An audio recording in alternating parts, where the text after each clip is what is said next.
remember the key to this whole idea is check out value, check out the big picture values, not just the short term.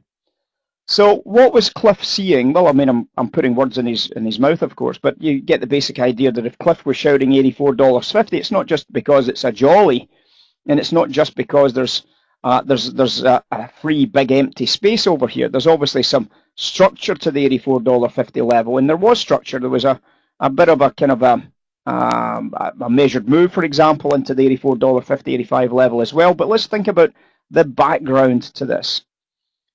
When we look in the background of an hourly chart, and that's what you should be looking into, is the background of these hourlies and half-hourly charts to find your best key levels.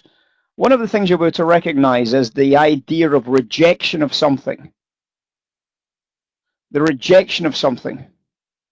So when we see this, we had a big balance area up here. And obviously we took out the prior balance here, didn't we? There was a balance area just here. We took that balance area out and we started to establish just that little bit lower here, suggesting that this is now the new phase of market trading.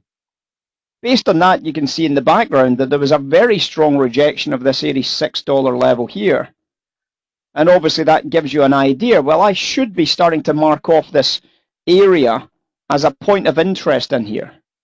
And this area as a point of interest obviously was running this kind of narrative here, wasn't it? We had a level 2 here, big candle rejection, acceptance lower, and that sent this big sell into the markets from 85 down to $78. So when we see this, we can start recognizing why Cliff was interested in $84.50. Why was he interested in $84.50 at this stage? Well, let's take a look in the background and see what else there was. There was another big commercial short sell here, of course, and you can see that that's a very, very toxic sell coming in from there. It wasn't brilliant, but it was okay. Big toxic sell. And then when you go along to the right-hand side, you can start to recognize what happened. As we started to trade into this area, you can see that we started to see some basic market structures. A bottom edge coming in from this change of behavior in the background here. And then, of course, we get a top edge at that stage running through the structure here. This was at $82.70. Based on that structure, you can see the half-back buyers coming in from that price area there, which was $81.50. And the idea of this is, of course, that it ties in with that big commercial seller. So you get a measured move, which takes the buyers out of the game, temporarily perhaps, but it still takes the buyers out of the game. And it comes into that big commercial sell-side order block, doesn't it? Because now the buyer, who is now coming out of the game because they've just achieved measure, is going to be sitting in this block area of $84.50, 85. So what happened? Well, when you got into $84.50, 85, you can obviously zoom down into your lower time frames. And what happened? You got a sell coming off $84.50, surprisingly enough. It doesn't mean it's necessarily bullish, and that's not what Cliff's saying. At least I don't think that's what Cliff's saying. He's not saying it's bearish. He's not going to be necessarily getting net short, but he might. But the point is it's no longer bullish, at least for the temporary. Okay, for the short term, it's no longer bullish. We've got enough stuff now in place that we want to try just and take advantage of what the hell is diddling at the top edges up here. Now, perhaps Cliff wants to illuminate, but that to me seems to be the perfect narrative at that stage. That might not be his narrative. In fact, it might be nowhere near what he's talking about, but you get the basic idea that it doesn't matter how you dice this. It still comes up with the same answers. There's another measure there that takes you up to about $84.20. So you're still starting to see that slowdown phase in that area, basically beautifully, into this price area for that slowdown.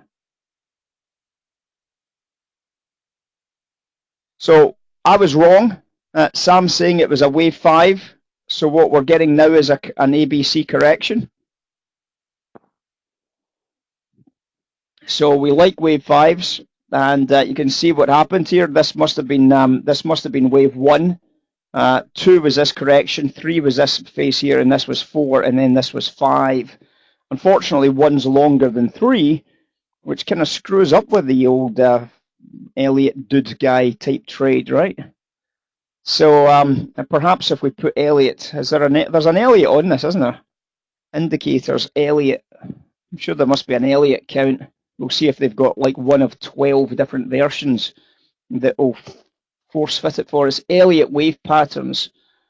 Okay, so let's see. There it is. There it is. Cliff was right. It is a wave 5, but unfortunately it's of this smaller pattern.